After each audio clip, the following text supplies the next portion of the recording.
Over the course of the past several episodes, we have visited quite a few different types of churches.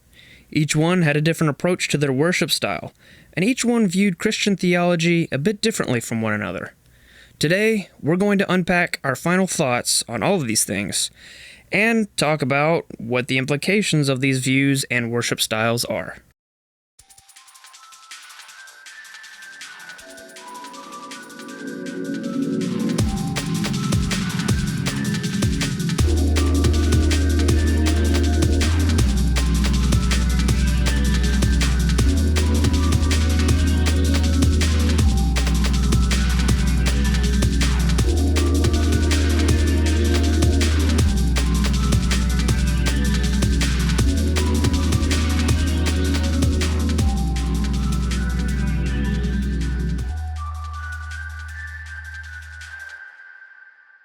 Hey, I'm Bailey.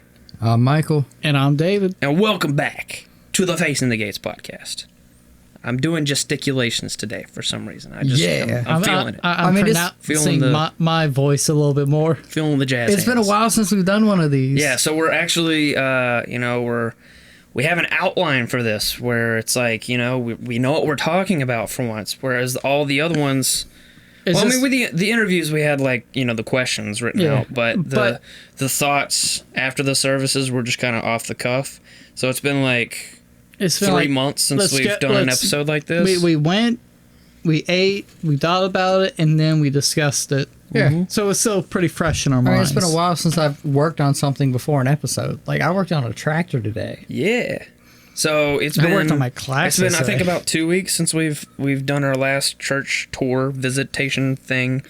So we've had time to let the services marinate in our minds. Deliciously marinate. And so we're going to talk about... Still confused about one. Yeah, so it'll be interesting. We're going to kind of digest everything, and we're going to do it in two parts. We're gonna start with the service aspect of things and kind of compare and contrast all of the different ones we've been to with a few criteria questions, and then we're going to go into the interviews and the theology and kind of dissect that. Some of it may be stuff we've already talked about, from previous episodes, but I think this will be a good exercise to kind of bring them all together and bring our final thoughts into the final thing. So the service means something. Why do people worship the way they do, and what are the implications of that? So let's compare and contrast the services we've attended. What does the architecture and artwork, like the stained glass windows, wall art, etc., of the building communicate to the attendee? What style do we like the most, and why? Yeah, I think, at least for me, the ones that, since I didn't go to the Catholic, so I have no say-so in that one. Is that the only one you didn't go to? Just for refreshers? From what I remember, yes, because okay. Because you made it to the Presbyterian. Yeah. You went to Pentecostal, you went to Baptist, Lutheran. Yeah, I think only even the Catholic. Yeah, I like the Russian Orthodox, the Lutheran, the Anglican, and Methodist. All, and even the Presbyterian, even though it was a smaller building and it didn't have, say, the stained glass and stuff, but they all kind of gave the message, this is something different. Yeah. Just from how, even though some of them didn't have, the means to necessarily push that to maybe the level they want to, but say, with the Russian Orthodox, just a small little building. Mm-hmm. It just... But it was still very regal. Yeah, how it was laid out, it's this has a purpose. Same with, say, it was almost otherworldly in a sense. And the essence it gave. Mm-hmm. Yeah, and say, the Methodist, because it's one of the more kind of just plain white walls, but it's how it's designed. But the architecture... There's a natural wood, the glass... Yeah, because even... windows with their kind of... The pointed building, the pointed top. Yeah, the way the Methodist Church is it is it's kind of like a fusion of like low church and high church. Yeah. Because it has the Methodist has always kind of been that middle ground. It has like the plain white walls without like all the icons and stuff, but it has stained glass windows, and then the walls come up to the point at the top, and then it has the transept at the front, so it's kind of like in the shape of a cross. Yeah, so it's kind of like that high church architecture, but the positives of both worlds. It takes a high church and brings it to the common man. And like the Lutheran had those beautiful stained glass windows. Yeah. Which, I mean, I still can just visualize them. Yeah. So which one was your favorite that you went to, if you had to pick one? Well, actually, let's save that till the end. Okay. Because we've got a couple other bullet points that I want to go through for this, and then we can kind of pick like our favorites just in general towards the end. But so Michael, which one? What about the architectures? Yeah. What's are you just going to echo what David said, or what do you think? For me, the Orthodox and the Catholic were very otherworldly, and again, I think you mentioned this. It's like it's like you're being watched by all that iconography and the depictions of people. Yeah. And they were just gorgeous. And the Lutheran was kind of in that vein, but lesser. But all of those in the Anglican, they were very...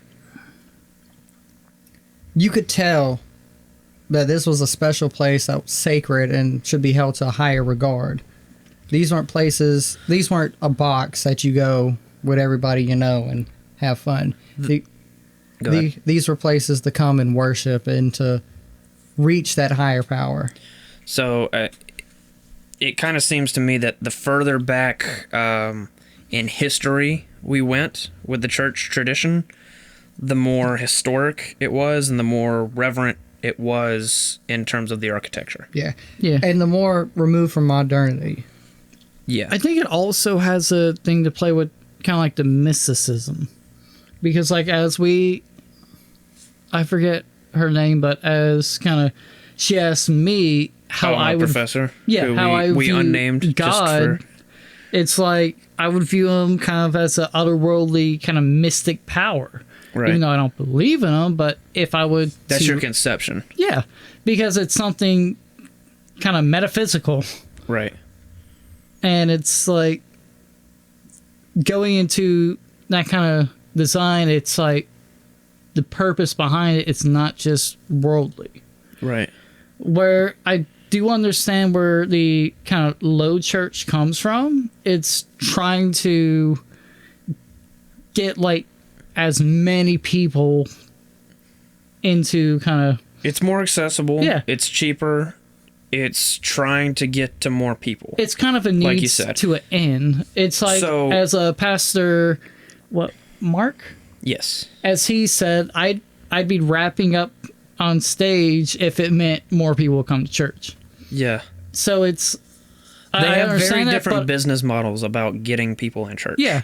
Yeah. Where, like, for me, if I So, for example, not to cut you off, but just as a thought, if we're comparing the Baptist megachurch, which is the first church we went to, the business model is do whatever it takes to get people in church, whereas and that's more of the service itself. Do whatever you have to do in the service and the building, to get people in.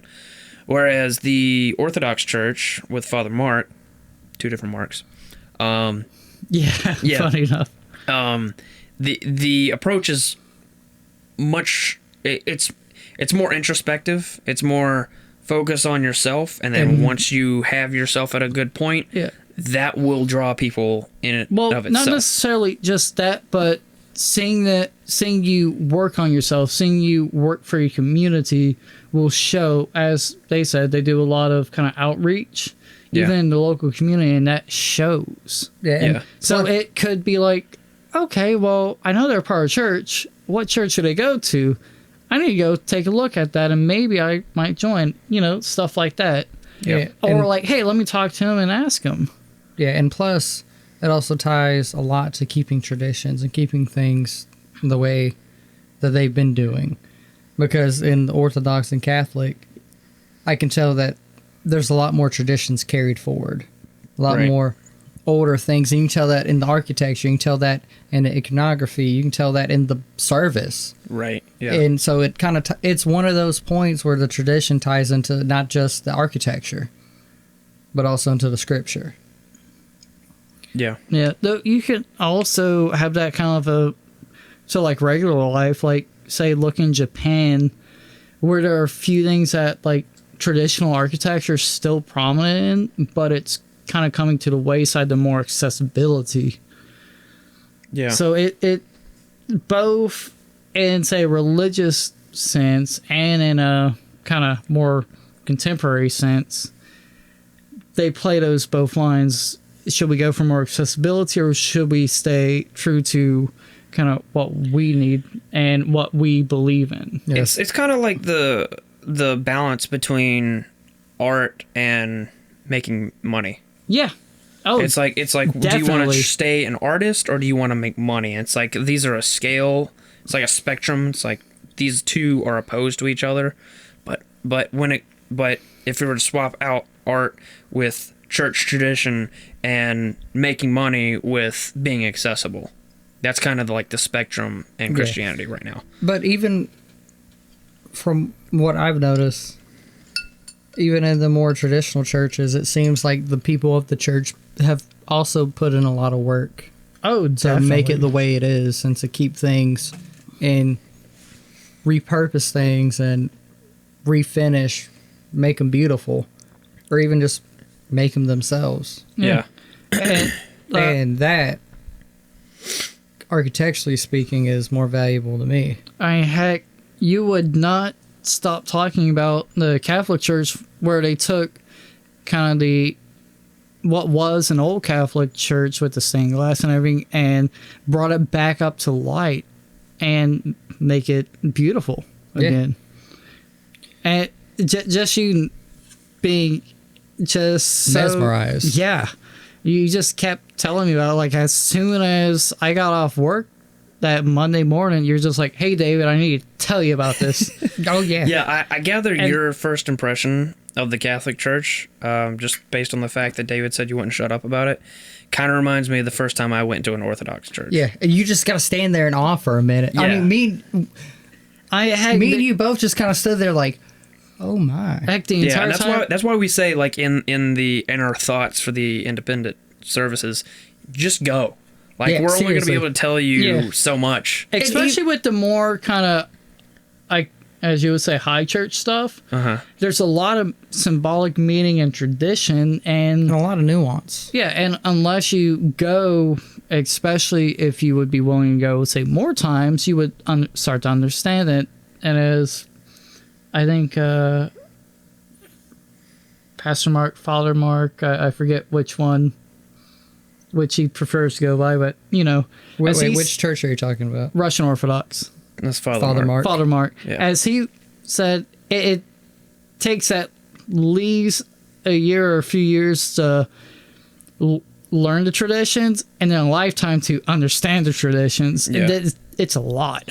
Yeah. And that Where I ties- say like low church, it's like, okay, here's what we do, here's why we do it, and it's it's easily digestible. Yeah, that's one of the things that the more modern Protestant churches is they try and I don't want to say dilute, but like minimize, make it as compressed and simple and digestible as possible for anyone to come in. It's like eating a fancy meal where you might have to take a second to understand each ingredient.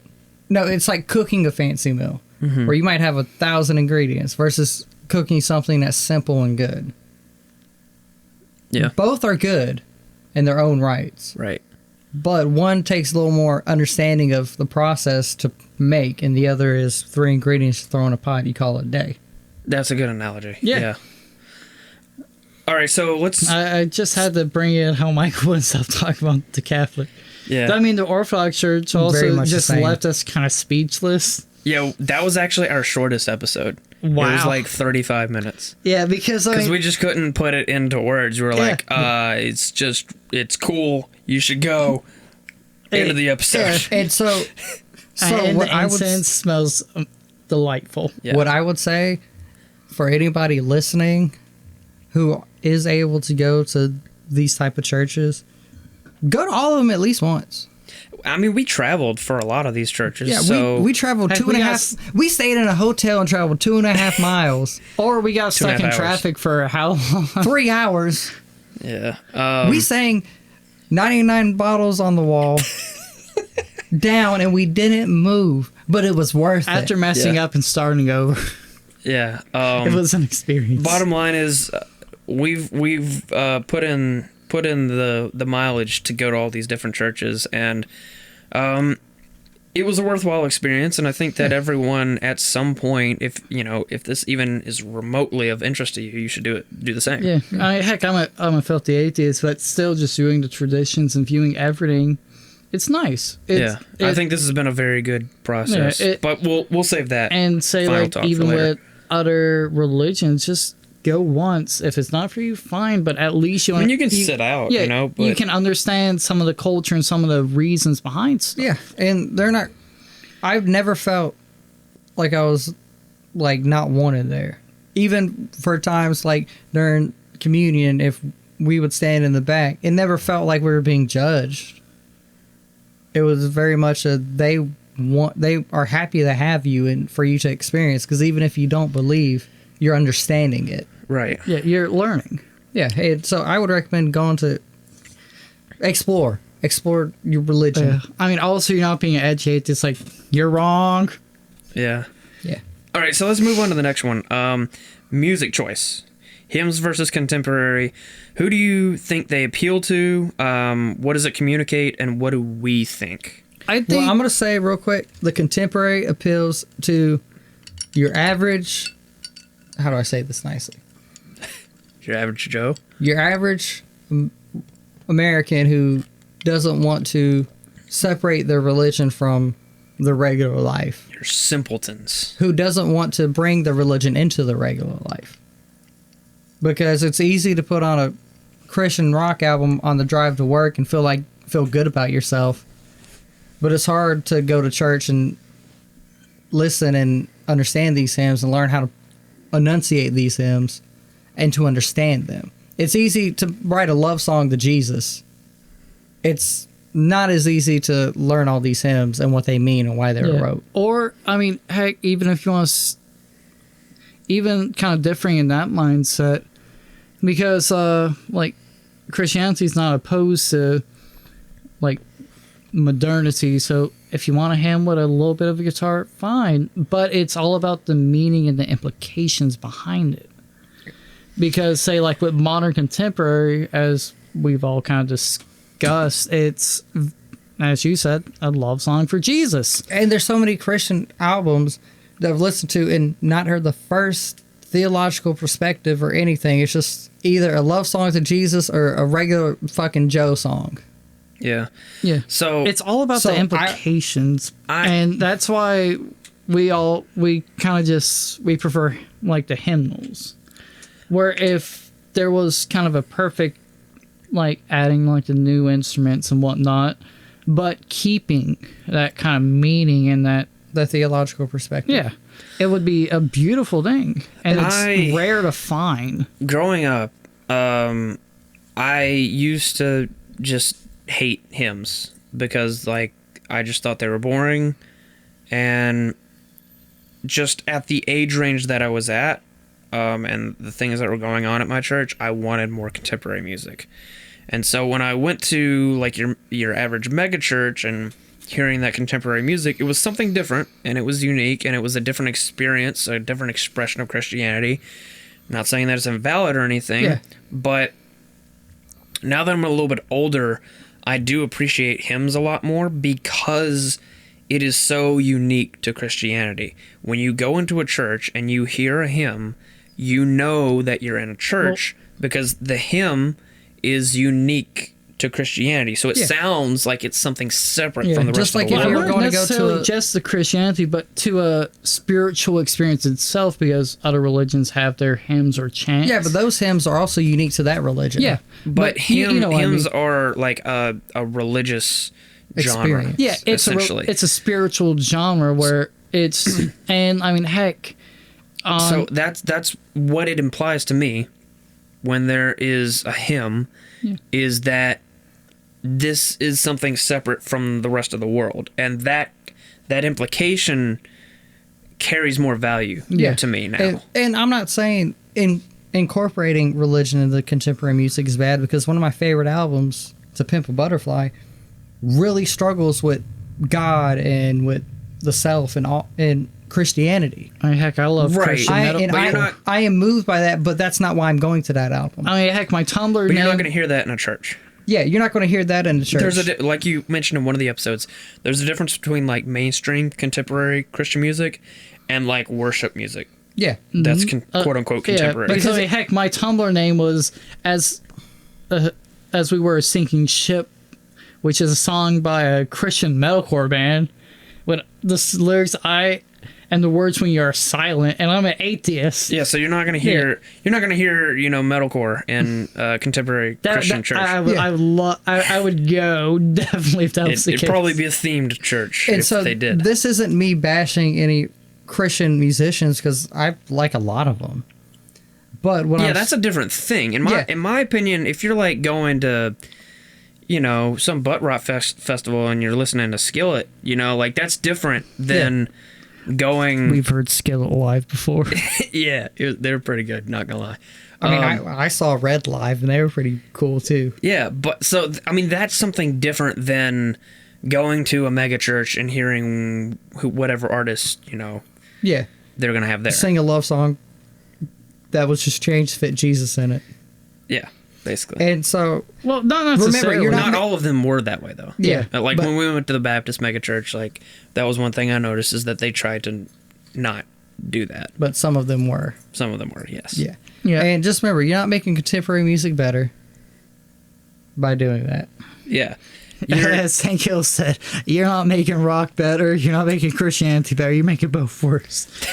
Or something like that. Though I also like, because especially say up until kind of the modern times, Christianity was kind of one of the moving forces like music, because I mean the church paid for a lot of music.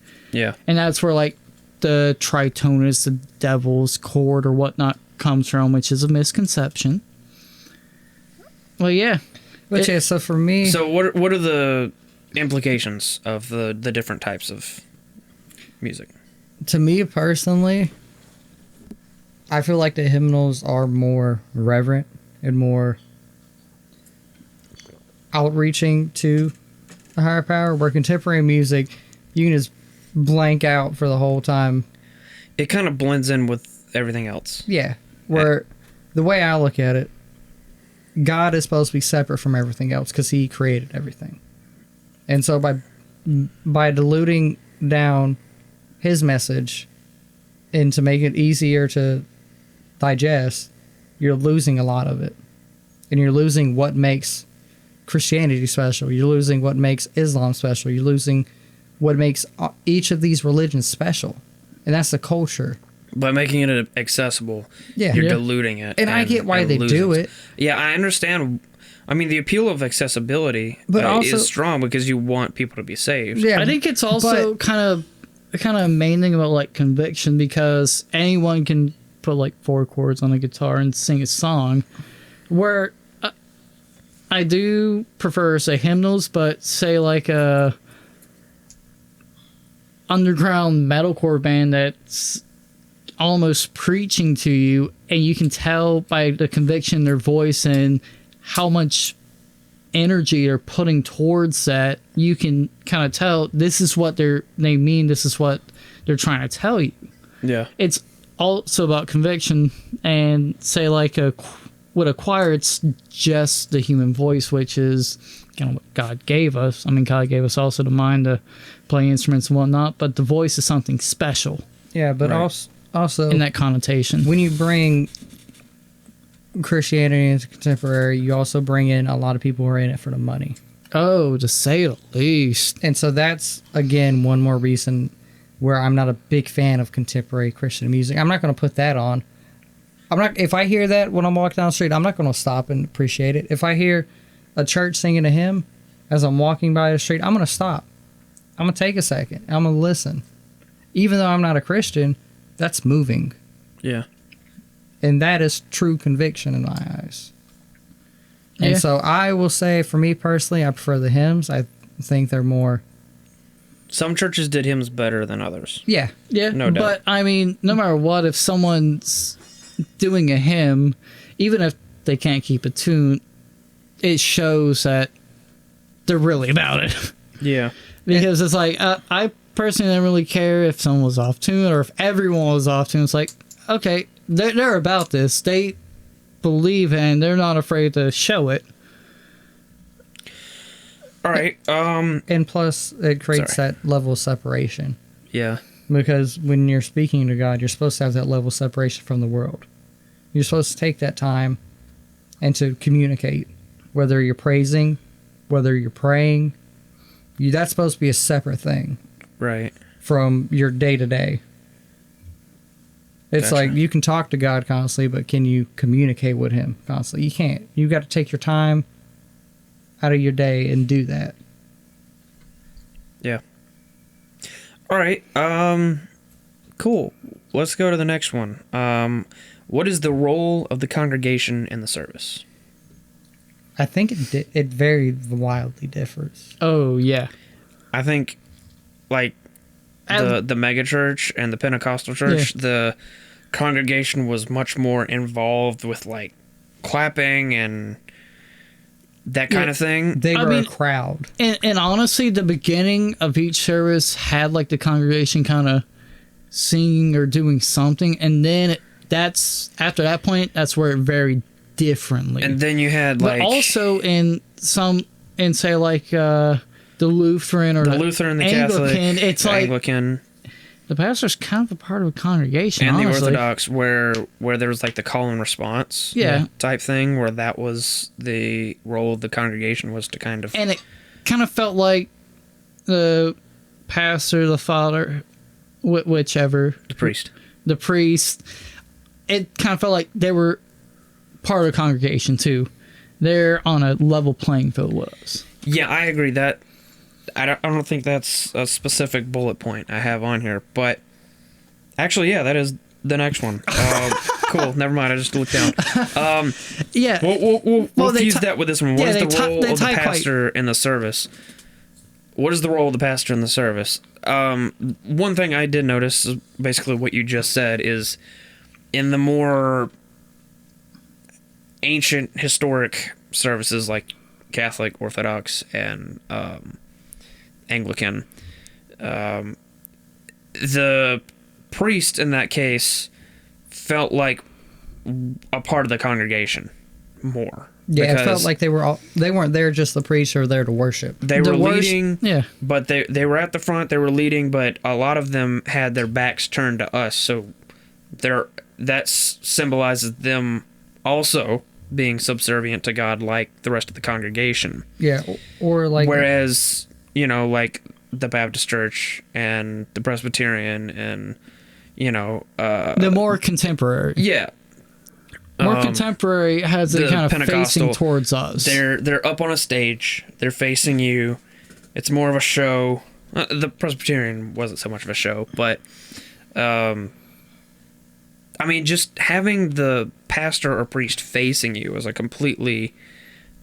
Facing you or facing away from you is a completely different thing. Now, if you're not used to the pastor or priest having their back to you, that's going to seem foreign to you. It's going to seem weird. It's going to be like, well, that's rude. Why has he got his back turned to me?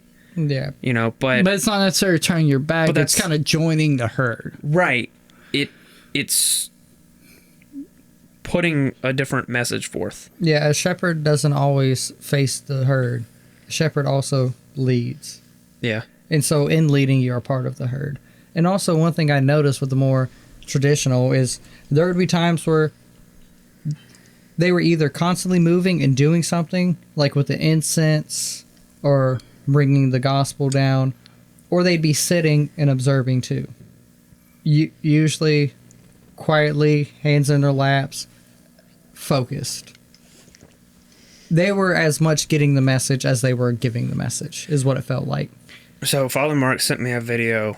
I can send you later if you want. It's basically an explanation of what was going on during the whole liturgy from the priest's perspective. So when they're back there in the Holiest of Holy.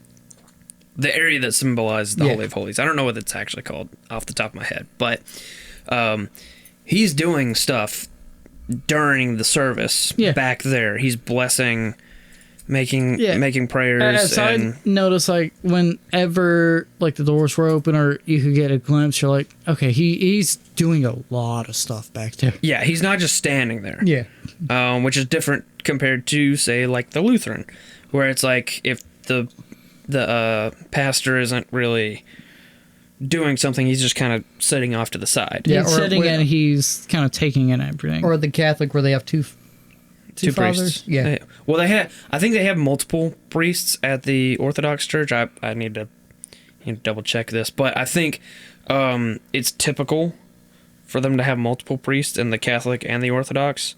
But then you had the archpriest, who is the lead priest, and that was what Father Mark was. Yeah. And either they were constantly doing something that had a purpose, or they were observing just like we were. And that really brings them, granted they are on a higher level in the church, but that brings them down to our level too. And they're as much getting the message and receiving the message and giving praise as we are. Whereas sometimes in the bigger churches, you don't know what they're doing. They're just either up on that stage preaching or nowhere to be seen. Yeah. And so it kind of brings back to the human level of we're all equal. Yeah, and we're all there for a reason. So what about the congregation? I'll go back to that question. What's the role of the congregation and the different ones? Kind of compare and contrast. It felt more in the more modern ones that they were just a crowd. Okay. Whereas with the hymns and the chants, you were very much more active. And like with receiving communion, that is an active thing. Mm-hmm. That has reverence. Yeah. That has a purpose. And granted, we didn't participate in a lot of the communions. But we also kind of out of respect because we don't want to take what's not ours. But like with the Catholic one, we went up, we received the blessing, our arms crossed over our chest, and we were involved. And with the Orthodox, you can tell everyone there was involved in something. And they were actively paying attention.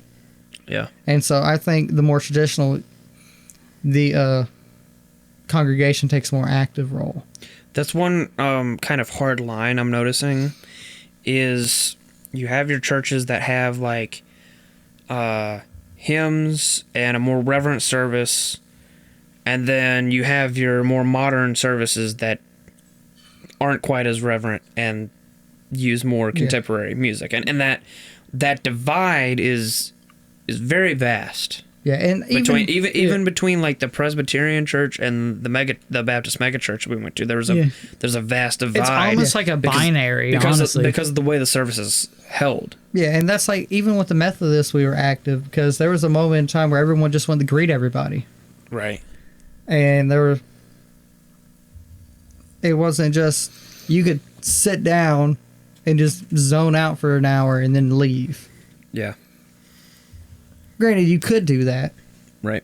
But it wouldn't be right. But you were encouraged, I want to say, to take a more active role. And to, after the service, to talk with the preacher. Or talk with the father. And that's something that I prefer when the congregation is as involved, not as involved as say the preacher, but involved. Right. Because you're there also to worship. You're there also to praise. But you're not there to be entertained. Yeah. You're there for a purpose, and that's one. And I don't want to be, a I don't want to be harping on like the Baptist and or rather the megachurch, because there are more traditional Baptists out there. But like the megachurch-esque atmosphere that we went to with the Baptist church and the Pentecostal church were more megachurch-ish. Yeah. It was more of a entertainment event in my eyes compared to, the more traditional services that are more reverent. The role of the congregation in those cases were to be entertained and to just kind of, to cheer, to be the crowd of a concert. Or I know some people, those people that go to those services are probably going to be annoyed and think I'm a boomer about this, but when you've gone to both services, the difference is very black and white. It's a binary. Yeah, you can't honestly. just be a passive observer. Yeah. Like, we were as passive observers as we could be, but we were still involved. Right. Even though I can't sing in ancient languages. Or Russian. Or I didn't understand a word of what he was saying in Russian, but I was zoned into the whole movement of everything. Like, everybody going up to... The icons. Yeah. Going up and... Venerating the icons. Or even in the Catholic Church, on the sides, they would go and do a similar thing there. And even with, like, the Methodists, you weren't just a passive observer. Where I think in the more mega churches, you can just be a passive observer and learn dick about religion. Learn dick about theology. Pastor Mark said that, like, there's one guy that just sits back there, eyes closed, sleeping. He must trust what I'm saying. Yeah, and it's like, is that necessarily what we want? I mean, Yeah. if it gets more people actively observing, yes. The one past, it's the kind of one-to-many problem. Once you reach so many people, It becomes a maintenance issue. Yeah. Yeah. Yeah. Where, say, like, in smaller areas, Orthodox will have a smaller reach, but everyone's active. Right. It is quality versus quantity at that point. Yeah. And it's such a hard problem, honestly. Yeah, and you can also tell by how you can only save so many people. how the congregation greets new people. Mm-hmm. Like, before the services, we were greeted, and just in the way they greeted you could tell how the service was going to go. Like, we were told, if we have any questions, ask away. Because they wanted, the people at the Orthodox Church want to make sure we understood what was happening. And then afterwards... And with the Catholic, we luckily had someone to kind of guide us through, but it seems very much that if someone had noticed that we were new, they would be more likely to do the same thing. Whereas... Well, especially in the South, everyone's been to a Protestant church of some kind. Yeah. But, like, the Orthodox Church, even afterwards, like, Olaf was his name, like, we just kind of sat and talked and discussed. You and him had a conversation. Me and him had a conversation. Mm-hmm. I remembered his name after all this. But, yeah, and it's kind of a... Like, everyone was welcoming, but also... There's a different type of welcoming. Yeah, being in the South, it's like, oh, well, welcome kind of to the family, where, with, like, the Protestant, where, like, the Orthodox is like, here's kind of how everything goes, welcome, we'll kind of guide you on this. If you got any questions, let us know. We're happy to answer. But also, it's this kind of this South of the U.S., everyone's been to a Protestant church of some kind. Yeah. So it's also kind of a different mindset. Right. Because now, as we know, ooh, Catholic, ooh, Orthodox, scary witchcraft. Yeah, basically. Yeah, but yeah, so me personally, I like the congregation to be actively Participating in the service. Yeah. actively practicing their religion during the service. Even if you get lost, you can tell the people are paying attention. Whereas some of the more Protestant churches, it was hard for me to pay attention because so much going on that I already known, or rambling for 20 minutes. And you could tell, you can look around, oh, old Gertrude there asleep. Somebody's on their phone. Yeah. They're not getting a dick out of this. It also kind of puts into, like, the question sitting versus standing. Yeah. Yeah, Didn't think of that is a question, because there was only one service where we stood, and there was a lot of services, all of the rest of them, where we sat. I mean, there were parts where we stood, but Yeah, it depends. Like, I like understand if you can't stand for long times or you have something going on, then yeah, sit down, take a breath, just focus. But it's a kind of different connotation when you're standing up and kind of actively kind of moving around, because like with Orthodox, everyone was kind of shifting around, doing what they needed to get done and participating, where every other service we all just kind of sat in the same place, stood up in the same place. If you went to receive communion, you received communion, and you know, that kind of connotation. right. I think that was a good point to bring up. Yeah, as soon as it's like, oh wait, yes, sitting versus standing. I mean, I do love the chair reviews, but Yeah, I mean, standing for 2 hours is a little brutal. That wasn't bad for me. but we also were able to sit down We sat down for like the last 20 minutes, but and honestly, I didn't know how long it was. yeah, well, that was another thing, is like with those kind of services, you don't know the passage of time exists anymore. Yeah, you don't see a clock on the wall or nothing. Yeah, You just smell incense and hear Russian chanting. yes. Yeah, And it's like this is beautiful. I do not know what's going on, yeah, but it's beautiful. yeah. All right. So what are the similarities and differences between the sermons we've heard, from the message itself to the length and method of delivery? I think most of them were about the same length. I think the quickest was the Lutheran, if I remember correctly. No, he Probably. did pack a lot. Yeah. He packed, because I forget exactly what, but I remember he packed a lot in that sermon. And it wasn't just one reading, it was Old Testament, New Testament.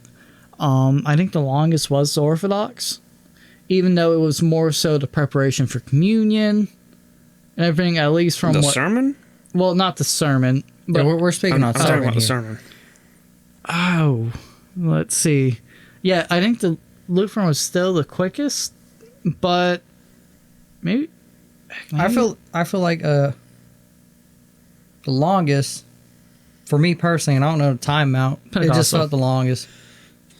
Pastor Bap- Kenny's sermon. Oh, yeah. Yeah, his was definitely pretty long, but also Pastor Mark was very long. Yeah, as well. I mean... So that's one other thing I've noticed, is like the more, I won't even say Protestant, but the radical Reformation Protestants, which like your Baptist, Methodist, Pentecostals, everything that happened, you know, there, for people who don't know church history, there's like the Protestant Reformation, which involved like, you know, Luther, Calvin, Zwingli, and so basically that would be your Lutheran church, your Presbyterian church, effectively. Yeah, like 17 to 1800s. Your Anglican church, right. And then there was like the Radical Reformation, which was I think after eventually the Methodists, the Yeah. Baptists. which started, I think, after then the later- scientific revolution. Yeah, and then later Yeah. you had your Pentecostals. Yeah, now, Pentecostal, the more like, radical 50s. the radical reformers had a much stronger focus on having the longer, like 45-minute long sermon, because that's just part of the holiness movement, and I think it was the holiness movement. There's something else I'm thinking of off the top of my head, but I don't know what Like it was the beginning of basically the tent revivals and everything. yeah, like Yeah. the tent revivals and the like that movement in the early 20s America's, to 50s. Yeah. Late, 1920s to 1950s is when it really started popping off. No. I'm talking like Even before, back I'm when talking it like started. colonial America. Okay. Yeah, because I know at least Pentecostal really started popping off like 20s to 50s. Yeah. They had a lot of huge tent revivals in like the Midwest. Yeah, well that was a resurgence of Okay. the holiness movement, which was like the 1700s. And then you have the Protestant Reformation, which originally happened around, 1600s. Okay. And in different forms. But anyway, that's a whole Yeah, I just different- know like between the earliest two, the scientific revolution happened, and then it went straight back to religion. Yeah, so basically, long story short, is the more, Catholic, Orthodox, and, like, the early Protestant reformers tend to have, like, a shorter sermon. And then the more radical reformers had the longer, like, 45-minute sermons. Yeah, it's really hard to, like, we can kind of guess how long the service was, but as you said, like, the more traditional had, like, a short sermon. Even the Orthodox, if it was just straight in Russian, it would have been quick. Yeah. But Father Mark let us know, here's what happened if you can't speak Russian, and here's the kind of meanings of that. So it kind of doubled itself in length. But in reality, like, all the kind of more traditional was very short spoken, but kind of packed densely. Yeah, and even the Catholic one, the Catholic sermon was a little bit longer than some of them, but it was very informative. His, I thought, was like 15, 20 minutes. It really wasn't that long. Yeah. He just, like, they packed so much in that 15, 20 minutes, which I prefer because if it's a 15, 20 minute sermon with a lot of stuff packed into it, I'm going to remember more of that than I am. It's like I can focus for 20 minutes more than I can focus for 40 minutes. Emphasis on the gospel. Yeah. like than they do on their words. Yeah. For lack of better terms, that's the only way I can put it. Yeah. like Trent the Presbyterian. Yeah, that like, one was like a 30-minute. It was kind of in between. It didn't really feel too long, but I still remember kind of everything said, especially since he tied, like, the kind of meaning behind the numbers and whatnot. Mm-hmm. Wasn't it Don't Fear, Believe? Yeah. Yeah, see, I remember that. But... And, like, the young girl and the lady. And the reason behind. Mm-hmm. But also... Yeah, but I do agree with you. Even if it's shorter, the human mind can only take so much time and soaking stuff in. So keeping it nice, compact, but condensed. Plus, I think that has something to do with the way the rest of the service is. Like, if it's a more liturgical service, time doesn't matter anymore. Yeah. And plus, the gospel, either... Like, you are more absorbed in a service, like, at least for me. I was more absorbed in the Orthodox liturgy or the Catholic Mass. I was more absorbed in that service that I wasn't really worrying about what I was going to do later or what time it was or anything like that. For lunch. Yeah, I wasn't really worried about that in those services because those services do a good job at taking you out of the world, basically. Whereas your more modern services are a part of blend so much with the rest of the world that it's hard to separate. To separate it. So you are checking your watch, saying like, okay, well, he's been going at this for 50 minutes now. I wonder when he's done. Hey, preach! Hurry the hell up! Yeah. I need to get lunch. Yeah. All right, so let's talk about the method of delivery also, because there some sermons were more reverent, and others were more theatrical. I'll let you talk, Michael, because I know you got some thoughts. Oh, let's unpack this. All right. Now, there were some that were more enthusiastic and a little more theatric that I still felt were like Pastor Kendall. Yeah, Pastor Kendall. To me, he represents a good middle ground between the like 100% liturgical and the 100% show. It didn't feel like his ego was driving him through that. Where some of them felt like the ego was driving. Yeah. How can I be the star of this show? Yeah. You fucking can't be. You're not supposed to be. Whereas, and so, Kendall, that's props to you, bud. Whereas, like, Father Mark, Father Dwight, Father Russ, I'm trying. And I want to say the Lutheran too, but I can't Pastor remember. John. it very much felt like the ego, it was void of ego. It was very much serving a purpose that wasn't for the self. Yeah. And Trent too. I'll add him in there too. Yeah. It wasn't ego fueled and pushed forward by ego. And I'm going to piss some people off because you know who I left out. But I don't care. Because I'm not going back to your church. But to me, it's especially with Father Mark and his humility speaking with us. Yeah. And Yeah, it was humility, but also depth of knowledge. yeah. And that And that And spiritual wisdom. and even Big with brain. our more enthusiastic friend, Pastor Kendall, Uh-huh. he very much, it felt like he was just super enthusiastic about his beliefs, and it wasn't his ego pushing him forward Right. to make you think he's just enthusiastic about his beliefs. Yeah. And that goes to the interviews, that goes to the service. Pride is one of the deadly sins. Pride will get you killed. Yeah. Pride will stray away the sheep from the herd. And so ego is a showing of pride. I think that there's an interesting correlation between an emphasis on sacramental life as well as just personal devotion. Yeah.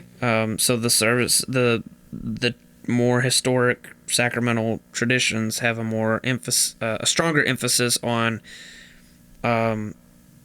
spiritual progression and trying to better yourself spiritually and your temperament and stuff. Whereas your once saved, always saved type churches don't really care about those virtues. Yeah. I'm not going to say they don't care about it at all, but there's a significant less. There's a night and day difference between the two when you talk to one and then the other. I think Father Mark put it nicely. That type of Christianity is used as a, like, oh God, what's the word? A fix yourself book. As soon as you do that, it's self-help book. Self-help book. Yeah. Whereas with the more traditional, it's very much, you have to work on this. Yeah. I've got to work on this. You've got to work on this. We all have to work on this because we are mortals and we are imperfect. Yeah, which, as we kind of stated in a previous episode, that's kind of how we all kind of feel religion kind of should be. It's not just, oh yeah, everything will. If you believe the right things, then you'll pass the test. Yeah. Where it's like, no, this is a journey of some sort. Yeah. Yeah, Like, because I'm not the judge or juror, but there's people who, I guarantee you, there's people who say they're Christians that are in hell. Guarantee it.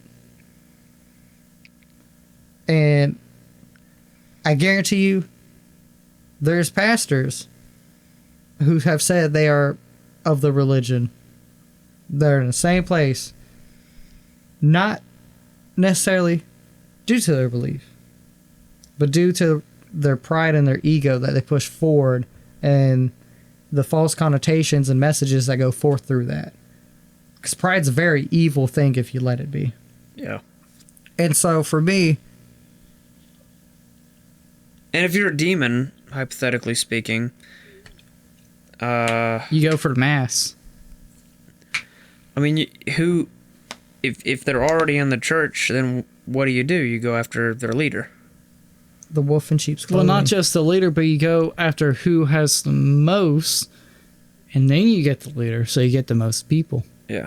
Yeah, in the words of Marcellus Wallace, you feel that? That's pride. Pride will get you fucked up. And so for me personally, when I felt like the preacher was as much worshiping as they were preaching, and feeling that there was no ego there due to the traditions put forth, due to the humility put forth, that's the services that I gravitated towards enjoying. That's services that I got the most out of. Same. And on that note, let's wrap up this section, and people can probably already tell where this is real going. quick, I love how Michael put a Pulp Fiction quote. It's not a perfect Pulp Fiction quote. I could have fucked up the quote, but it's essentially what he's saying. Pride will Okay. get you killed. Yeah. Good movie. Watch it. Which were our favorite churches, and which type of service do we prefer? We can also keep it vague and to not, like, you know, name or exclude people if you want. As But we kind of say, the more traditional. yeah. Like, no shade towards more kind of modern contemporary, but at least for us, more traditional kind of has a different connotation Yeah. and kind of different implications. And the other thing for is, the it's service. really good to have gone to all of these services like back to back to back to back to back to be able to compare and contrast them. Because if you just go to this one church your whole life and you don't know what else is out there, then of course you're going to get offended when somebody says they like something else because you've never experienced it. That's like, I don't like chocolate that much. Bailey might love chocolate. Doesn't mean either of us are wrong. Yeah. It just means that I'm not a big chocolate fan, Yeah. and he's a big chocolate fan. You haven't found the right chocolate for you. Go fuck yourself. Okay. Chili chocolate or dark chocolate is delicious. Anyway, yeah, I agree with you guys. I enjoyed the more historic liturgical churches like the Orthodox, Catholic, and then Anglican. Kind of figure probably in that as we've discussed, you've kind of leaned more towards orthodoxy, Yeah. at least more traditional. Yeah. And the way I'm going to put it is the bottom of the barrel is really low. The middle is a lot higher than the bottom for me. And the top ones are God tier. just that bit better. Yeah, so And so we talked about this in the car on after we sang 99 bottles of beer on the wall while we were in traffic. losing our minds. We were talking about basically this exact thing, kind of comparing and contrasting all the services we went to. So basically, to summarize what you said, there's a couple churches that are like bottom tier, and then there's a giant gap between that and like a lot of the other churches. And I would put that as I put good. So it's like Great. it's like D tier. That's like F tier. Okay. I put A tier and then S tier. Okay. Because fair enough. S is just a step above A. Yeah. That's how I put it for me personally. I mean, I'd pretty much agree with you. And so if you feel that I would probably nuance them a little bit more. I might put them like in B tier, and then there might be one in A tier, and then like two in S tier. But anyway, I get what you're saying. It's Yeah. basically the same thing. Close enough. Yeah. So if you're the ones that feel like you're an F tier, let me know and I'll let you know if you're right or wrong. Yeah. And then I'll explain to you why I liked your service Yeah. or why I didn't. Yeah. I'll give you you can call me on the phone. I can No. shoot you an email. No, we're not gonna give you your phone number. Oh, on the goodness internet. gracious. We get enough Oh, spam no. callers. The fathers or the preachers, Priest.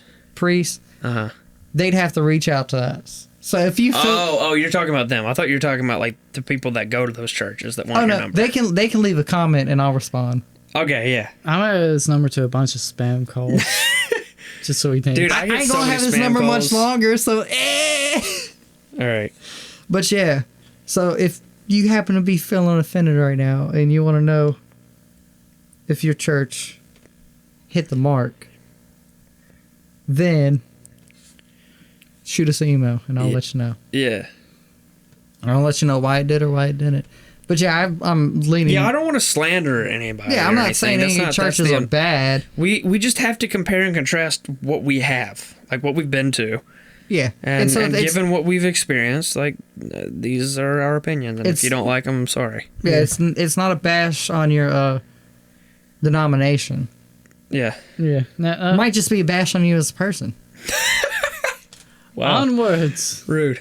All right. Well, anyway, we haven't gotten a comprehensive understanding of each church's theological viewpoint, but we have managed to get a fairly introductory view. So let's talk about some of those similarities and differences and see where we stand. Do you have a view or preference on how a church is governed? Well, Me personally, I've preferred how the more traditional churches are governed.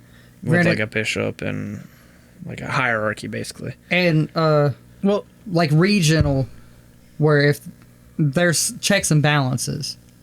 Yeah. Whereas with some of the more modern ones, it's very, it is what it is. There's the congregational churches. Yeah. Where it's kind of like a democracy of each church. I don't like what you're saying, so you're out. Yeah. Or I'm saying what I want to say. That just doesn't sit right with me. Because yeah, there's always room for interpretation. But there should be some checks and balances. And there should be some accountability. Yeah. Because if you're preaching, what's the word I'm looking for? The gospel. Well, no. If you're preaching the gospel, that's fine. But if you're preaching heresy, or you're preaching something that's farly not in the Bible, you are one of the worst. Yeah. And so I feel there needs to be some checks and balances. Granted, in some denominations there's more room to do that, but I much prefer the more traditional... Hierarchical. Yeah, hierarchical. And I get why that can be off-putting to some people. Like, one of my biggest issues with, say, Catholicism is... What's that? Hit me with that word again? Papal infallibility. Papal infallibility. Yeah. But I do like most of how it is governed. And it's like... And a lot of... To be fair, a lot of churches borrow or steal or whatever you want to call it from the way the Catholic Church is governed. Yeah, it's because it's kind of a lineage. Yeah. And so for me...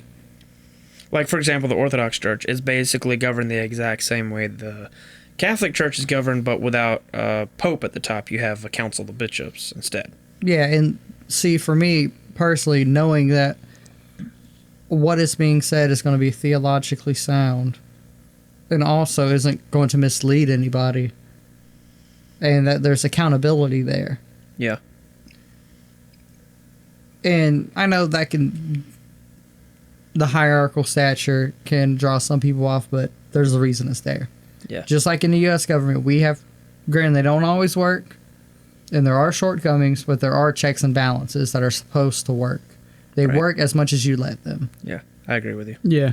I mean, in a perfect scenario, perfect world, everyone will have a say, but unfortunately, once you allow everyone to have a say, there's people with alternative motives. Well, ulterior motives. Yeah. And it... Yeah, because there's just too much potential for... If you have one guy running a church, there's so much potential... Yeah. And a lot of these independent churches running, and then there's one person that says one thing, gets enough people to believe what he's saying. Yeah, there's a problem with the supreme dictator of a church where they can go off the rails and have no accountability, or if the congregation isn't really pursuing any form of Christian living and they just dislike the pastor because he or she is saying something that they don't like, they can run him out because they just don't like them. Yeah. And so that causes problems that a more hierarchical form of governance is kind of designed to prevent. Yeah. Now, that's not to say that the hierarchical, there can't be corruption within that. Yeah, because, I mean, you can look at history and see there's been popes that barely knew anything, if they knew anything about Catholicism. But for the most part, it's been pretty good. Yeah. And I think we're all in agreement here that there needs to be some governing. Because the congregation should be able to run a preacher out just because he's saying the truth. Yeah, but and the preacher shouldn't also have ultimate control over everything. Right. And I'm not saying everything as in his local ordinance. I'm saying everything as in, like, what he's saying, what he's preaching. Because when you're preaching, you're speaking God's message out. that is something that is very powerful and can be misused very dangerously. Yeah. All right. What do you think of the different views on communion, being transubstantiation / the literal body and blood, consubstantiation, which would be the spiritual presence, or the Zwinglian view, which is symbolic, and how does that impact how you view partaking in communion? Granted, I'm not a Christian, but I see why communion is such a big deal. I understand why it's such a major point of Christianity.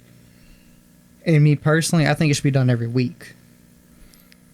Not every quarter, not every month, every week. Because first, even if it's symbolic, you're prepping your body to receive the symbolic body and blood of Christ. That's powerful in and of itself. And if your belief is that it's turns into literal blood and flesh or anything greater than that symbolic meaning, that is even more powerful, and that is more reason to practice it. To take it seriously. Yeah. Yeah. And also, again, I'm aligning myself more traditional in this sense, but I see why it's such an important turning stone of I Christianity. think a lot of the pastors and priests we've interviewed have referenced when Jesus said, if you don't drink of my blood and eat of my flesh, you have no life in you. I think a lot of them have referenced that passage in talking about this question when we've asked them. Yeah, and to me personally, it doesn't matter if it's physical, if it's symbolic, if it's spiritual. I think innately it's powerful. Honestly, for me, it's innately kind of a spiritual moment, but with symbolic tones. It's just kind of, is it literally his flesh and blood? Because, I mean, no one's going to say taking communion's not a spiritual experience. Right. And there's... some people would say, I just ate some bread and drink some and there's juice. Symbolism with the bread being his body, the wine being his blood. So it's mainly is it literally... Yeah, well, there's also that there's that, I'm not going to remember the passage off the top of my head, but basically the part where Jesus kind of preaches this, basically essentially this, talking about communion, and then people turned away because it was such a hard teaching. Yeah. And he was talking about like the literal body and blood in that context of that passage, and so you can imagine why people would turn away, because it's like, what, you're endorsing, cannibalism. But when you look at it, it sounds weird to that people, but also like that's the historic view of it, essentially. You're consuming a basically metaphysical being. I don't think it counts as cannibalism. Yeah, at that point. And also, but also like for like the symbolism throughout the Bible, turn water into wine, and like the loaves of bread and the few fish into, and not to feed, I forget how many people. 5,000. 5,000. That's heavy symbolism. It's the wine and bread's kind of shown throughout the Bible in symbolic ways too. Yeah, and on top of that, we saw 3 communions. You participated in one, and we both received blessings during one. But they took it seriously. Yeah, it wasn't just eating a little wafer and drinking some wine or a little piece of bread. Now we didn't. There wasn't communion in the more low church Protestant services. Yeah, partly because they just do it more rarely, but also the time that we went, and it just depending on the congregation. Like with the Lutheran, he wants to do it every week, but he has to kind of get everyone up to doing it every week. Yeah, and same with the Presbyterian. But I mean, you guys have, I imagine, taken communion when you guys were younger. Yeah. Yep. And I imagine that is a little bit different than the times that we went in the more high church services. Yeah, but even then, like, granted, I was a kid, but I knew it was something different. It wasn't just eating bread. It wasn't just drinking wine. But as I've grown older and really looked into these things, it's a very, very powerful thing. Just like the reason why, say, you as a non-Catholic or non-Orthodox wouldn't receive communion versus like the reason I or David wouldn't receive communion is very powerful in biblical terms. Very dangerous to receive that communion if you're not ready. Yeah. Very dangerous. And so if I turned Christian, that'd be something that the church I would be looking into, I would want them to do weekly. And for me, looking biblically, I would question the symbolic view a lot because, if it's just a symbol, why are Christians warned to be fully prepared before they I asked Pastor Mark this, and his response was, because the Bible said so. And I'm just saying that wasn't a really satisfying answer for me. That was like because God why said so. God said so. Yeah, so like a lot of the more historic churches that say that this is the literal body and blood, it makes a little bit more sense why you would want to take it a little bit more seriously, because this is kind of a big deal, Yeah. And just especially in the like watching in the Catholic Church, it being blessed and cleansed, and they keep it under lock and key. Yeah. Like, come on, man. If that doesn't show you how powerful that is to them. Yeah.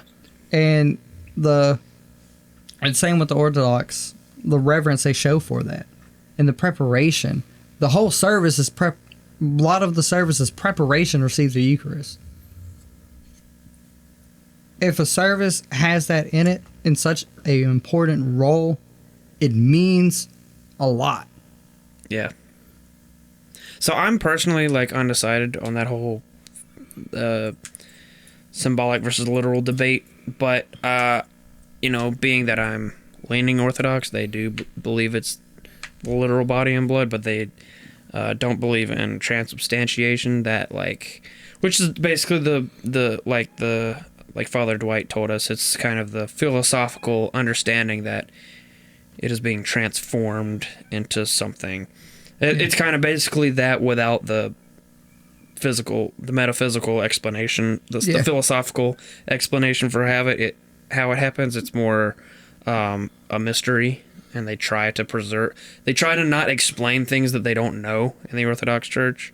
They try to not over-explain things if they don't know the answers to them. They allow a lot of room for mysticism. Right. Because religion itself is a supernatural thing. We can't reach out and touch God.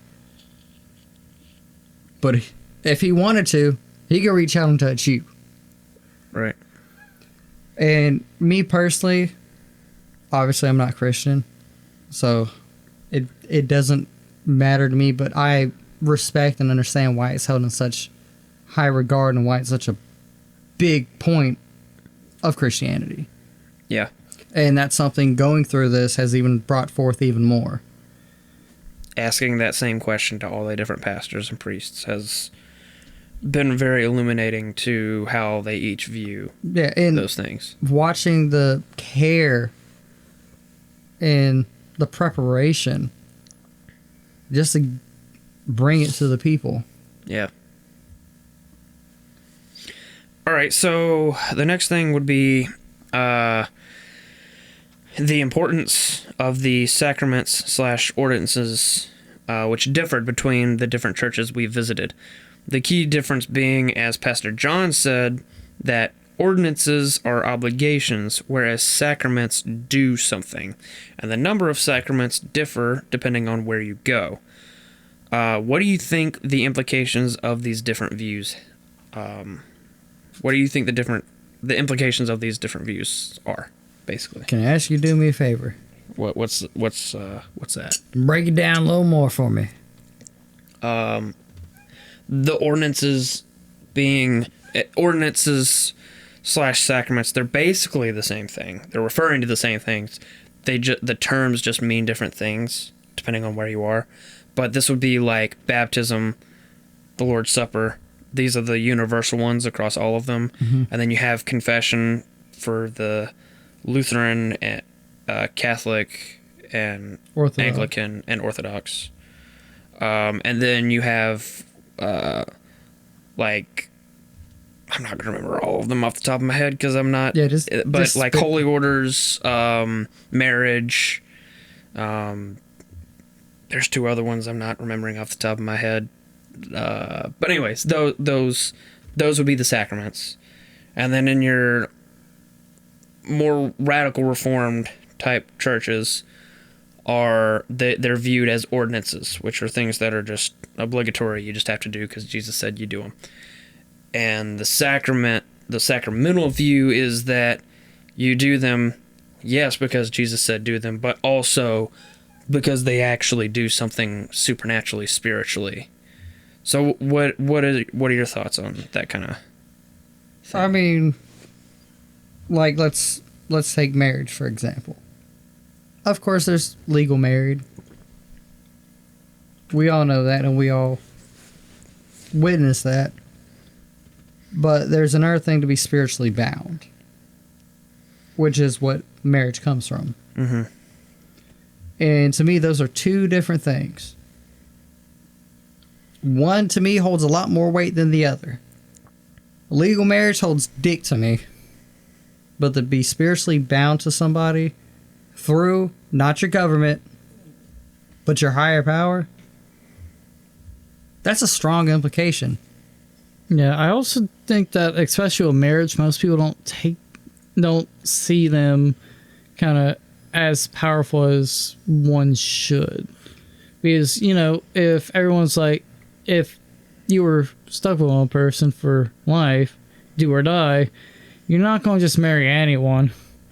Marriage in particular is one of those very highly viewed sacraments because through your relationship with your spouse, you're kind of bettering yourself and hopefully growing as a person and learning what to do and what not to do. And in a sense, it's kind of like a parallel relationship with God. Yeah. It's kind of, you see God in this other person and they see God in you, and you kind of are working that relationship in a very physical, personal way that you would work with God in a very spiritual way. And there's just a very high view of marriage in the sacramental sense, compared to in a church that doesn't view marriage as a sacrament because they don't believe in sacraments. It's just kind of a thing you do. Yeah, because that's like for me, if I like viewing it kind of in the mindset of a spiritual person, I want to get married for like 20, 30 years after I be in a relationship, just because I want to ensure that we're both right for each other and under whichever God we believe in, and we both spiritually push each other forward. Yeah, I mean, that's like me. Because, like, if it's do or die, I want to make sure I ain't going to die. Yeah, that's like me personally. I'm not big on legal marriage. I'm very anti-marriage.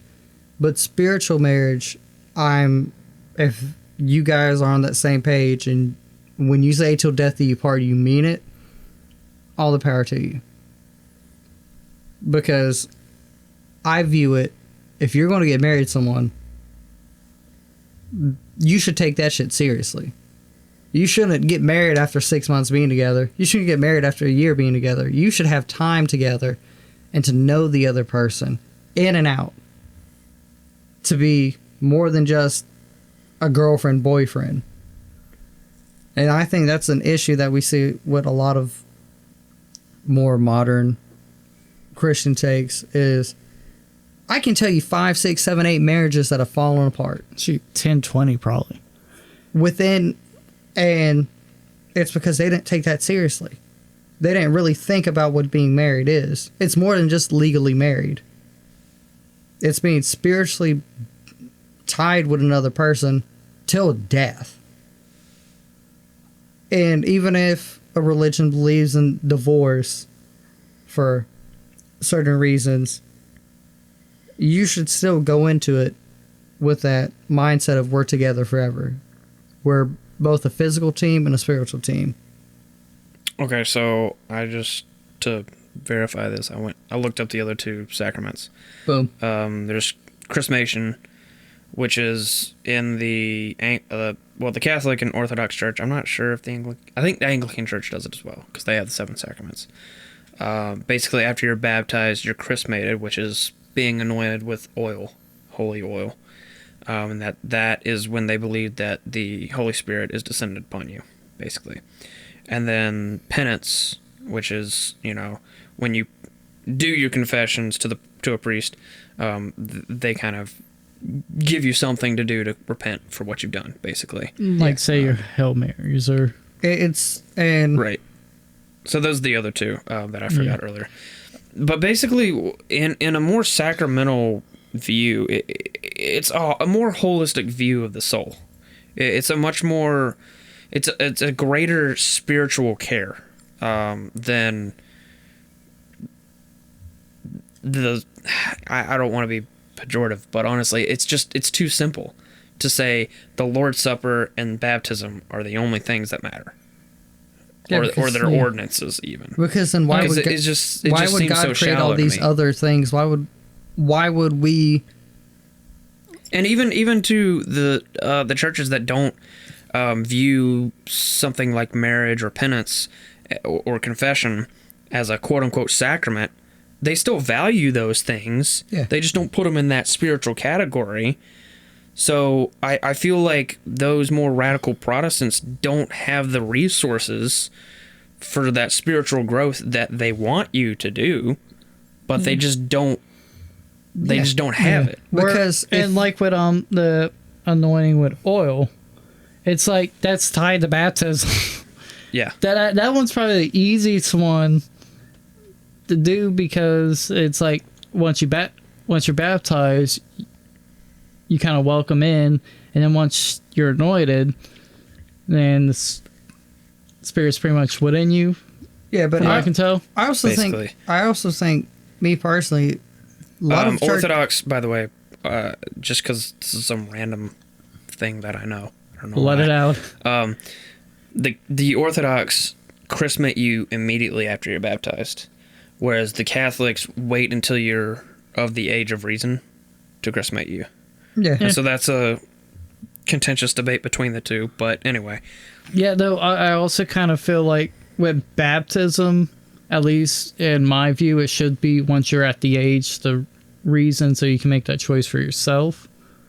And it's like everyone that wants to get their baby back. Well, if you believe in even believers' baptism, then there's no chrismation in that. That's basically just a Baptist and Pentecostals anyway. Yeah. Yeah. So, and me personally, like you gotta make your own decision. Me personally, one thing I've noticed is in the more radical views, the people who I've talked to don't take baptism that fucking seriously. And it literally says in the Bible that for lack of baptism is salvific, that you have to be baptized. For lack of better words, this shit is serious. Yeah. Like,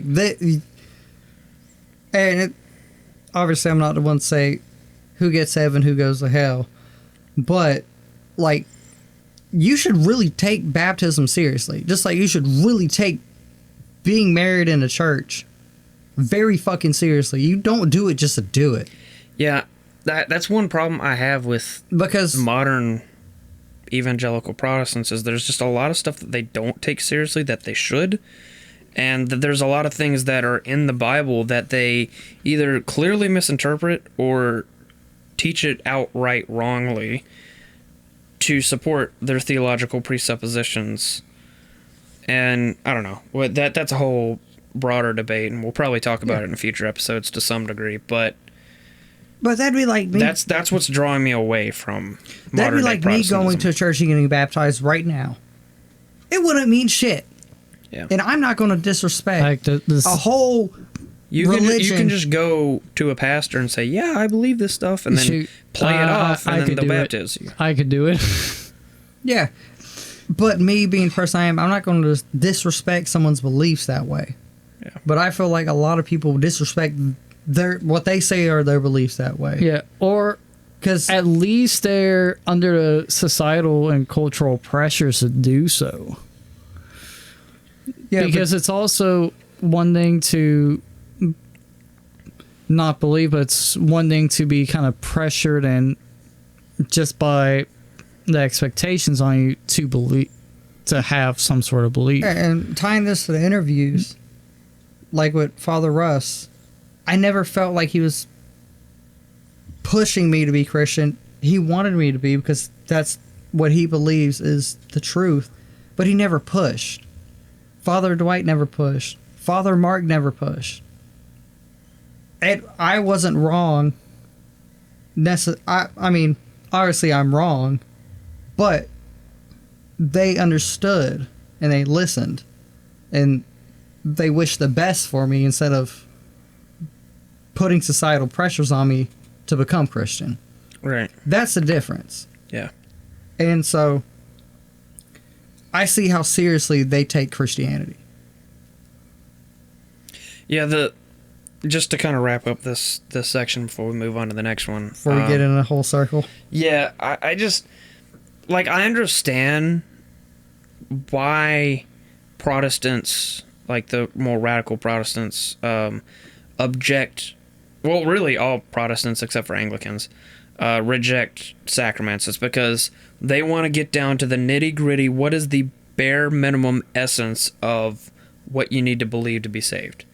And I get that, but a sacramental worldview is a much more holistic one, and it takes into account a holistic spiritual care that one of ordinances or two sacraments doesn't necessarily do. It doesn't carry the same weight. Yeah. Now, that gets into the whole presuppositions of what Protestants believe, is necessary for salvation, which we're going to talk about here in a second. But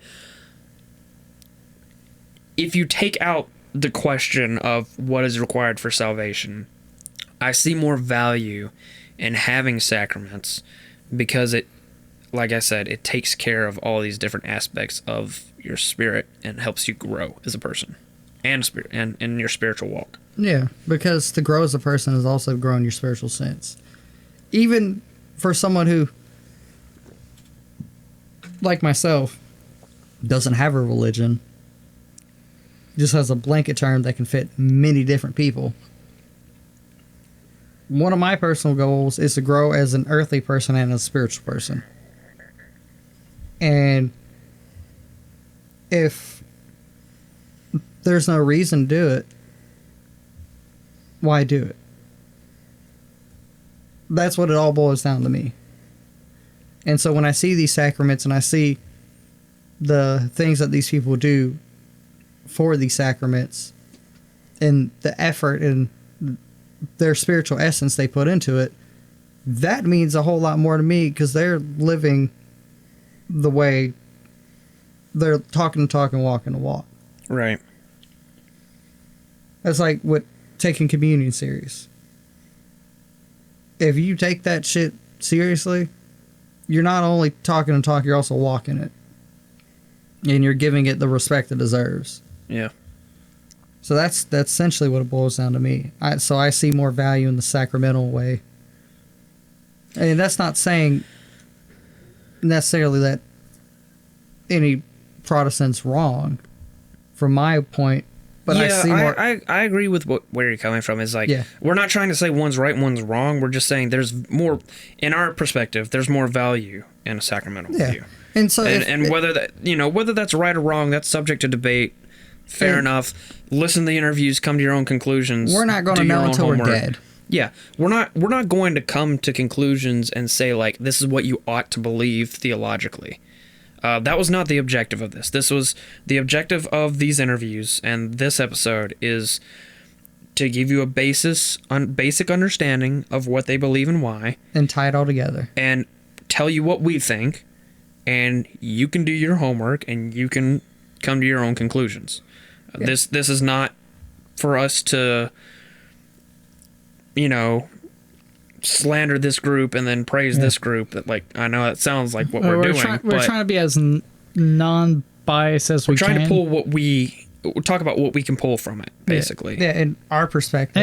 And we let you know this is our perspective. Yeah. We're going to have innate biases. Yeah, so we might be wrong for all we're saying.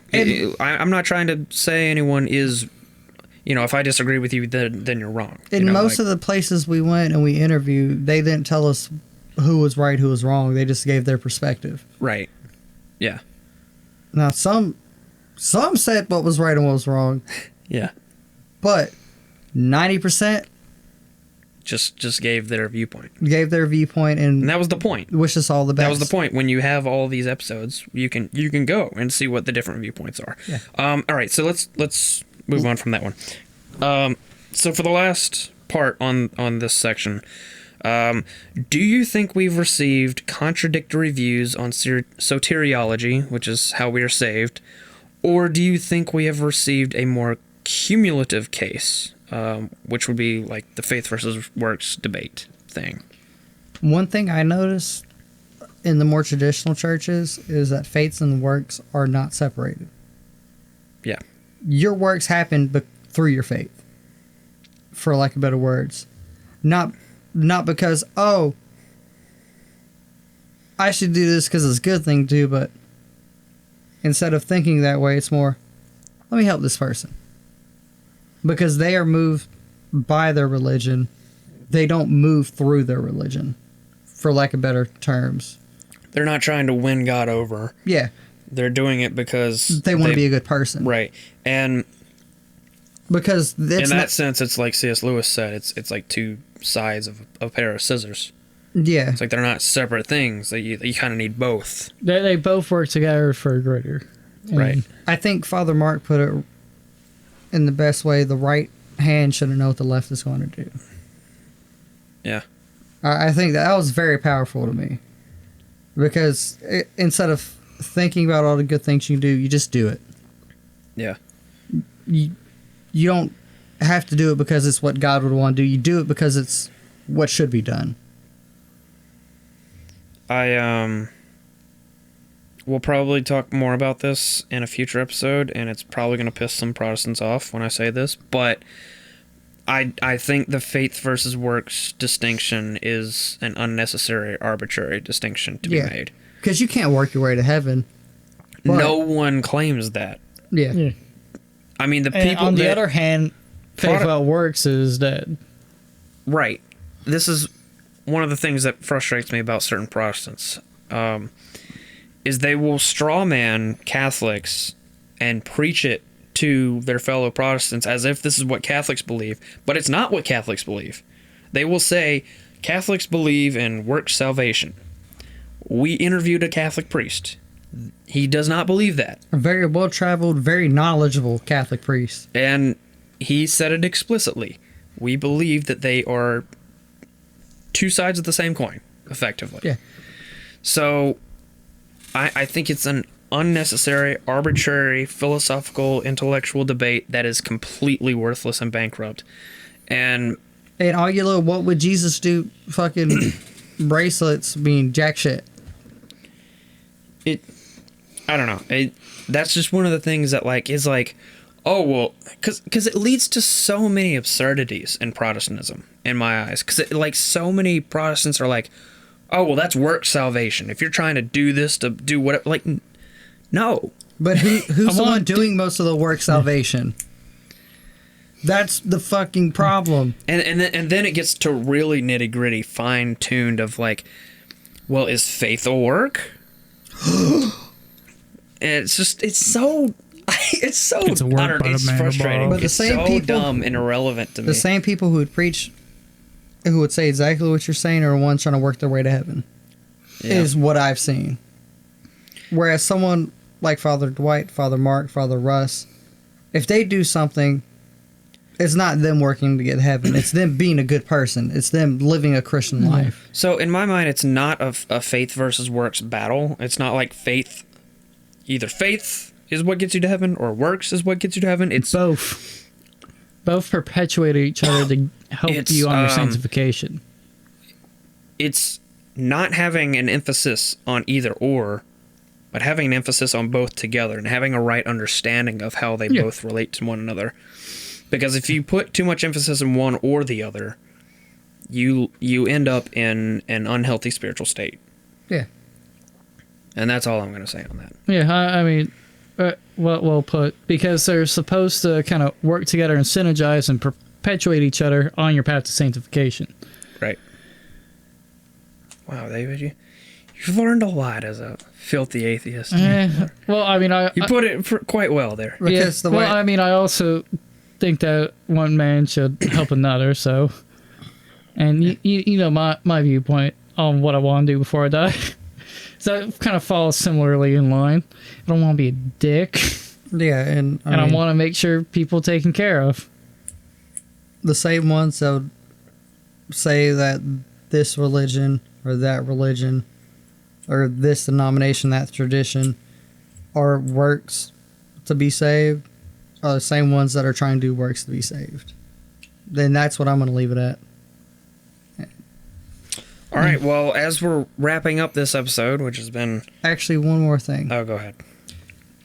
A 30-minute tangent comes. And also, the ones that say how much they do or this and really emphasize that are the ones allowing themselves to be driven by ego. The ones who just do it because it's what should be done and don't tell anyone about it or don't bombard about it or quietly don't do boast. it. Yeah.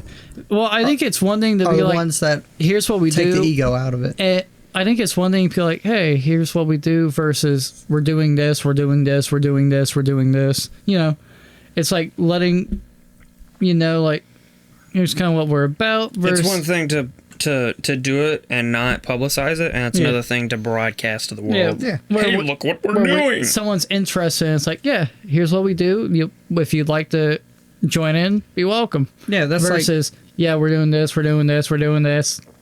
Yeah. In the Catholic Church, they have the food thing with a saint. I can't remember his name, but where they go drop cans of food off. Or in the Lutheran Church, they have the thing where you put money in a baby bottle, and that helps fight against abortion, which most Christians are very against. The Orthodox, they just help people out and mow their lawn and stuff. And it's like, you wouldn't know they were Orthodox, probably. Yeah. If they're probably in shorts and a shirt just trying to stave off the sun. It very much felt if we didn't ask, either we would naturally find out, or we might have never known that they were doing these things. All right, so as we wrap up, what are some of your favorite things you've learned during this process?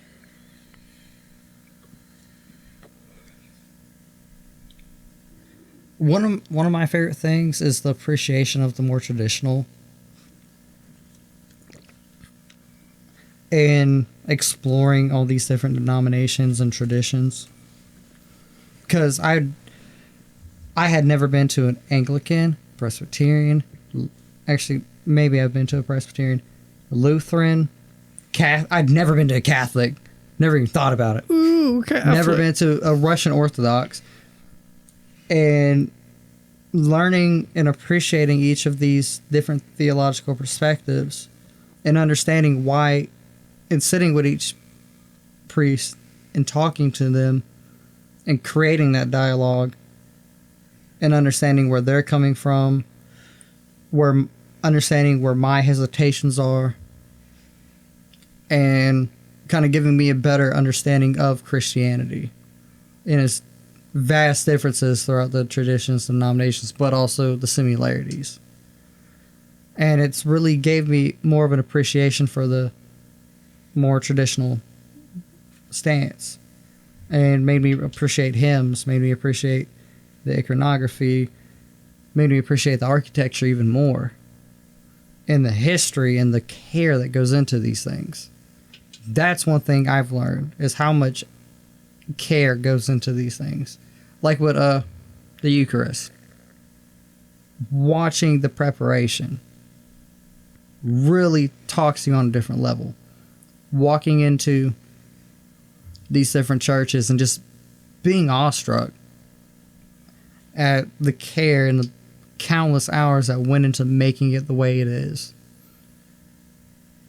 And hearing people just recite, in the Orthodox Church, recite chants as if it was effortless.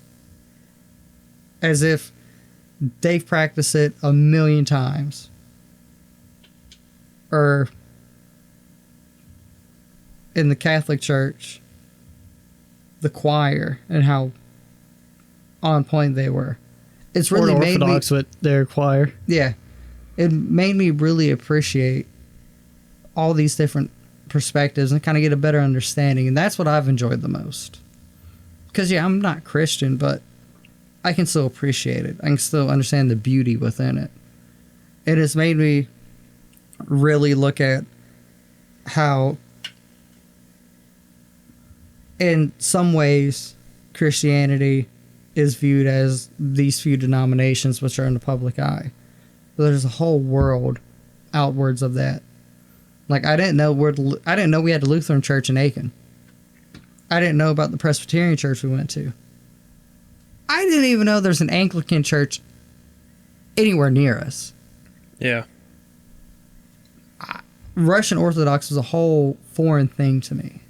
Yeah, I mean, that one was a drive up. We want to, if someone was like, yeah, there's a Russian Orthodox, a little over an hour and a half, maybe 2 hours or whatnot, it's be like, you're lying.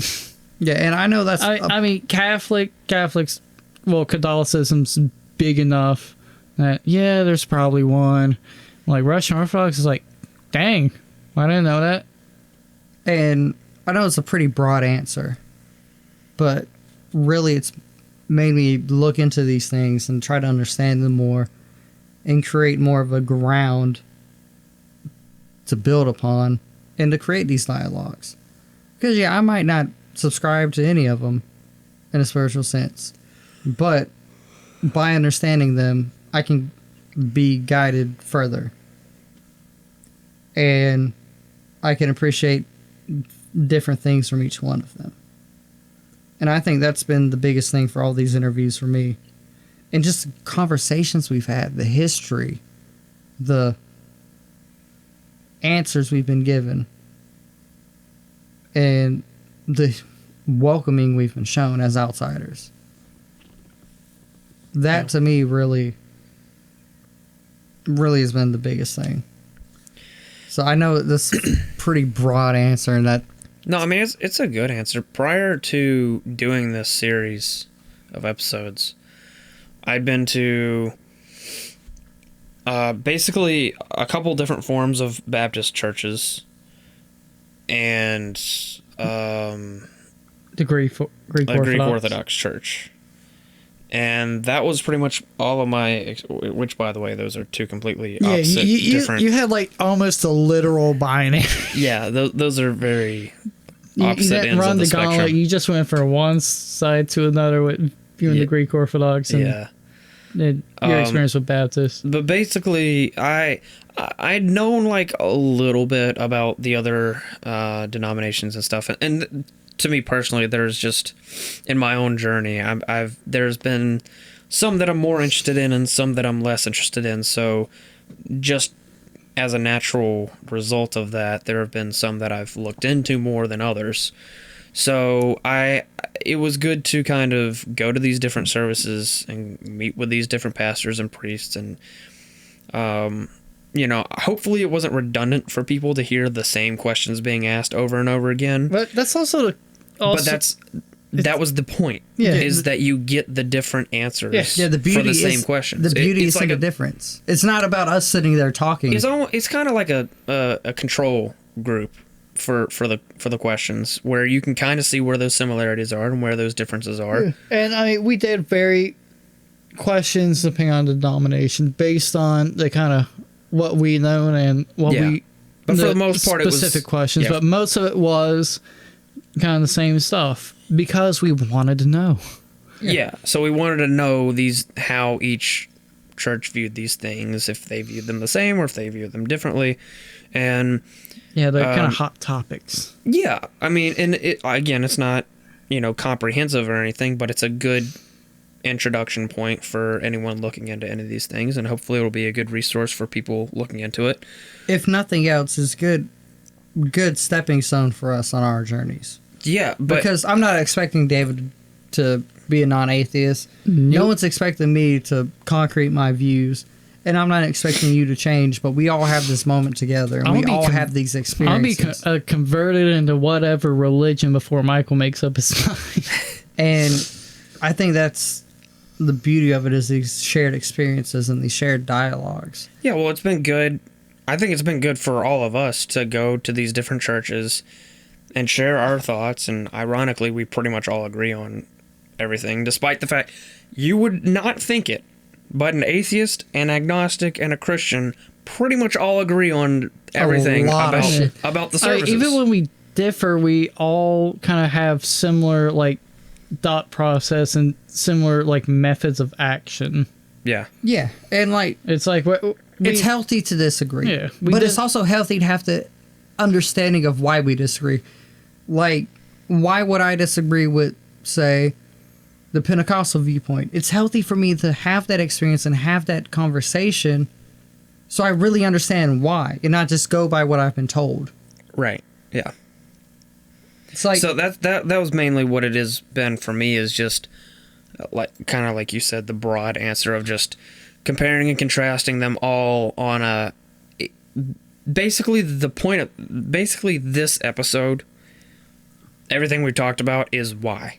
Because we can kind of take everything, while each episode has been very at the micro level, the interview with this person or our thoughts on this service, that's been at the micro level.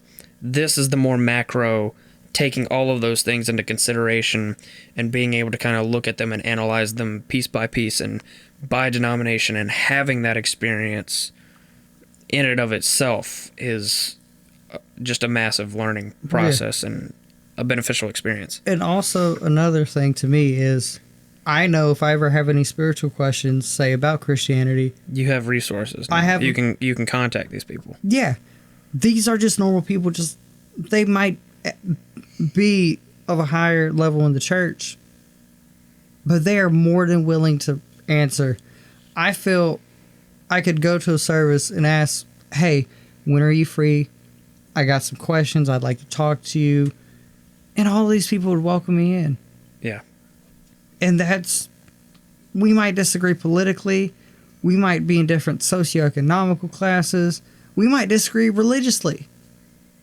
But it's creating that dialogue and knowing that people do want to talk about these things. It doesn't have to be hush-hush. That me and Bailey sit here and we might argue till we're blue in the face on one subject, but we turn the page and we're on the same page. And to me, that's kind of the beauty of all of this. Yeah. And all these interviews create that kind of micro level of these certain individuals with these certain denominations or traditions, but it also opens the door to a broader perspective. And so I've enjoyed the hell out of this series. Yeah, I have too. It's been very long. And hopefully it hasn't been hasn't burned anyone out too much, because I know this has been going up for 3 or 4 months at this point. Yeah, but it's truly been a labor of love. I've loved every moment of this. Yeah. I haven't thought once that I have better things to do. I have personally taken time off of work to do this series. Yeah. I mean, I've pulled a 24-hour or two. Yeah, and because, the non-believer got to work Sundays. Yeah. But I mean, I'd rather work Sundays than someone who wants to go to church and whatnot. Yeah, but be nice and courteous. I think for all of us, we've put our time, our effort, our money into this. This has been a labor of love, if nothing else. And I really hope that even if you don't change your theological standpoint or your religious standpoint, that you at least allow yourself to open up to these conversations. That you're not just an edgy person posting oh, well, my denomination is right because this, or, oh, atheism is right besides this, or agnosticism is right because of this. But instead of shoving that into people's faces, creating that dialogue and understand why someone believes the way they do. Because you're not going to change anybody. I don't give a fuck what you do. Either they're going to believe it or not. But what you can do is create a better understanding of each other and a better environment for all of us to coexist. Word. Yeah, so the law of David, rule number 1, don't be a dick. Yeah. And so for all the edgy atheists that have left us many, many responses, and for all the Christians who have left us responses too. Yeah, that create completely side thing. All of the atheist comments have been really mean. Yeah. And all of the Christian comments have been really nice. Yeah. I'm not exaggerating on this. I mean, you show me all of them. Yeah. So, I mean, the atheists are going against what they're against, so it's just like, yeah, they're going to be edgy, but atheists are usually edgy. Because at the end of the day, I mean, they got nothing to live for. We're all people on this earth. We all have to live with each other. We could be talking to your neighbor. We might have interviewed your neighbor. That'd be interesting. Yeah. We might have been sitting in a pew next to your grandma. We're all people. We're all just trying to find our way, and we're all trying to find what we believe in and what we think is right. Yeah. And that's the beauty of this. Well, we've got to wrap this one up because it's been going on for like 2 hours now. Yeah. So, in summary, hopefully it was a good learning experience and a good resource for people. That's what I hope, at least as a goal of this series. I know it was beneficial for all of us to kind of go to these different churches and do these different interviews for the reasons we've just listed for the past 2 hours. Any other final thoughts before we wrap it up? Don't be a dick. Be nice to each other. Love you guys.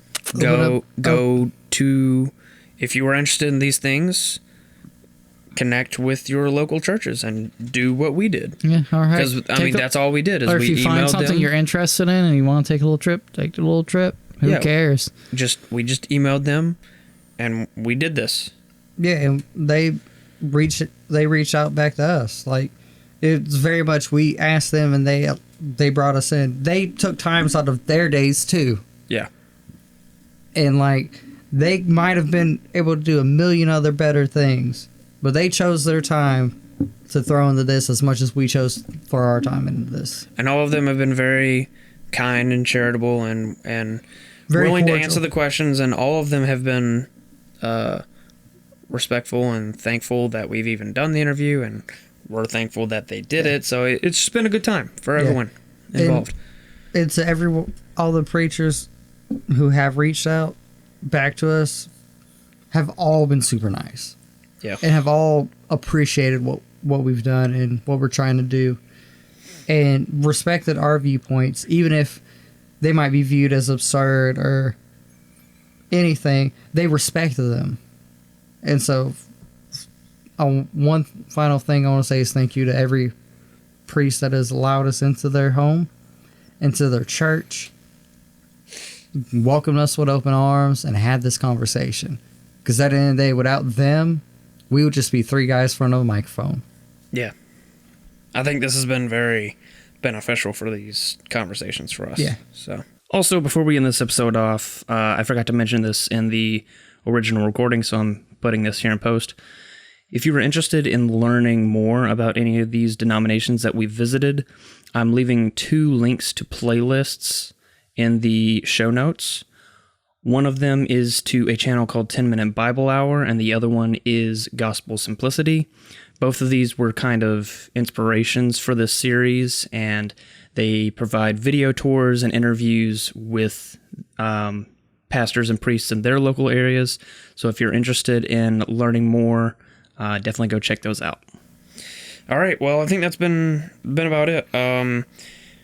if you're on a platform that lets you review us, give us 5 stars, because, we're great. Follow us on Facebook, Twitter, and Instagram at Facing the Gates. Just review us if you can. I don't care if it's 5 stars. It could be 1 or 5 stars. No, it has to be 5 stars, because otherwise it'll get hidden. Subscribe to us on YouTube. Seriously, subscribe. We love it. And also, if you have comments, questions, or concerns, email us at facingthegatespod@gmail.com. Post your questions, concerns, or comments on any of our social media, on YouTube. Yeah. Let us know. We love reaching back out because the point of this is to start dialogue, so let's have dialogue. Rule number 1.